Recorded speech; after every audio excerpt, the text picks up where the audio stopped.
Hey guys, it's Ashley, your scrapping nerd, and I'm back today with a layout for the Iron Crafter Challenge, which is from Anna from Peace Craft Love and Tara from The Paper Snob. And today's ingredient for February is pocket cards. And so I pulled in my Graphic 45 Ocean Blue collection because I have the pocket card ephemera pack here that I'm showing you.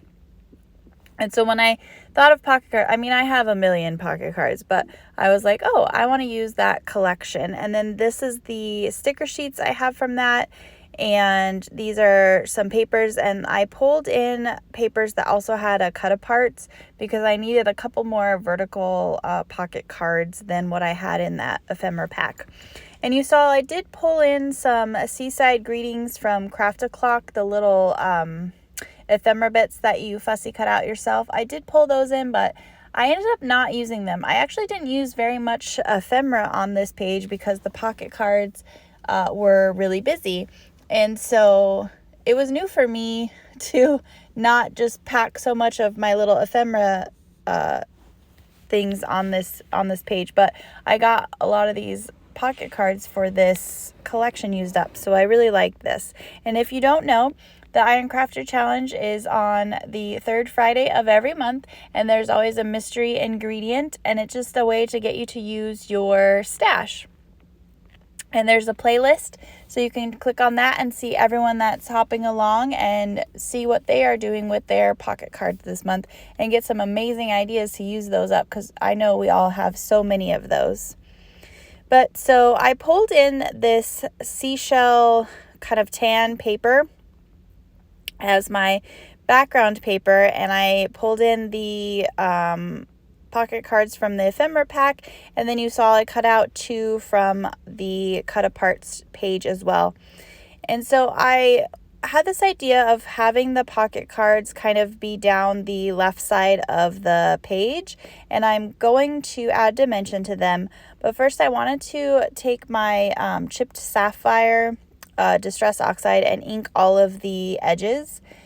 And then I was kind of bored with the layout, so I decided I wanted to matte it in blue. And so I cut a piece of them off on this brown part to make it a smaller mat, and I was like, okay, this will work. And so I put it with the blue paper behind, and I had thought, okay, let's make it askew and make the bottom have a thicker mat around it.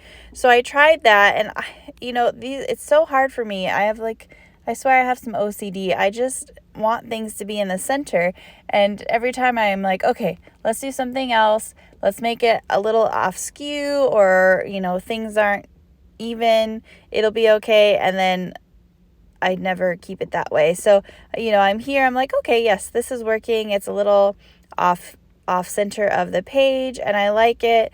And I'm just rearranging my little pocket cards here, and I put the picture there, and then it's like you can see, oh no, not gonna do it, gonna put it in the center.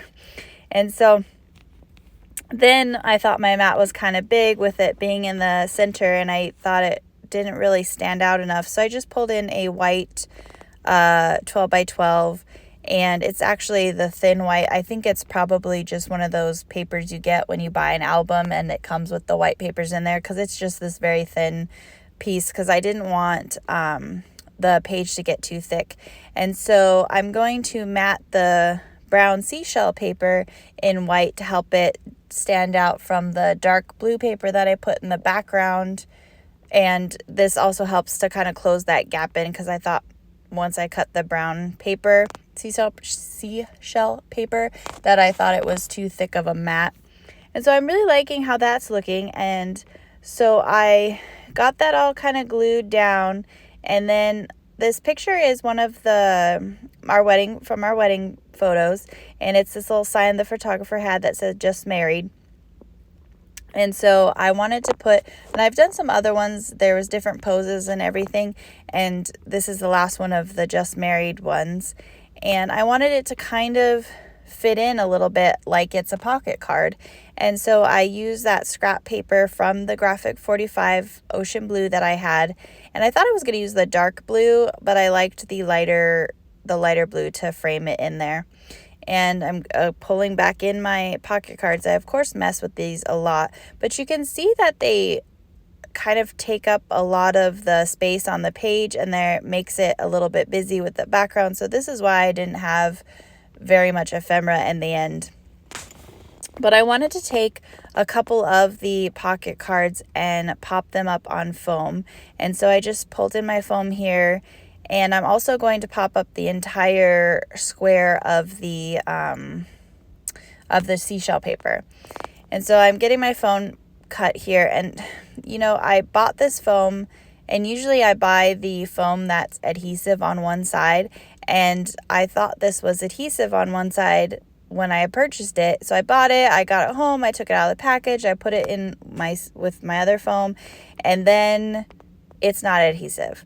Well, I don't want to waste it, so I'm going to use it.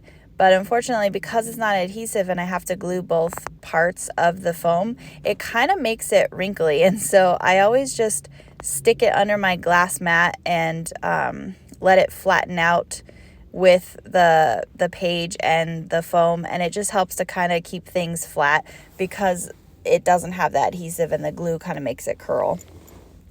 But yeah, so that's my system, is I don't want to waste the foam that I bought, so I just, whatever foam, if it needs to be flattened, I stick it under my glass mat. And usually I have some craft books that I just stack on it and leave it for a little bit, and it flattens it out. And so I'm got all that back together, and so I put up the fish, the seashell, and the seahorses. Those are all up on foam, and the other 3 pocket cards are not. And I then also, like I said, put the seashell, the square, popped up from the back paper. And so it added a lot of dimension, and I really liked it. And I just pulled in this little saying that says you, me, and the sea, and then I put these little circles from the sticker pack up there. But that's going to be the layout, guys. It's very simple today. Thank you to everyone who's liked and subscribed to my channel. I really appreciate it. If you haven't yet, go ahead and hit those buttons below. And make sure you check out the playlist and everyone playing along with Iron Crafter Challenge. Thanks, guys. Bye.